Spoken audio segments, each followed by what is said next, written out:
Students at Morningside University will be able to diversify their career paths with a new minor in the Ag department. The Morningside University Regina Roth Agricultural and Food Studies Department relaunched back in 2015 of a program that had been there years ago in 1949 through 1997.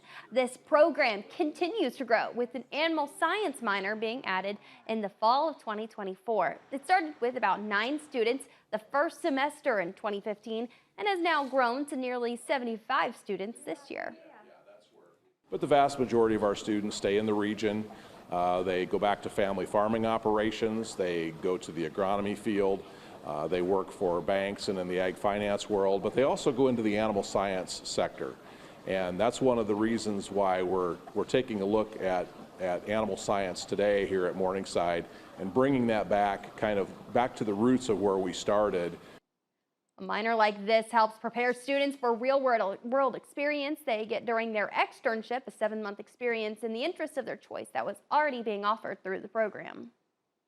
There's a lot of job opportunities in the animal science world, so all the way from students who want to go back home to the family operation and have livestock on their farm, or they could go and sell different products that we use in the livestock world.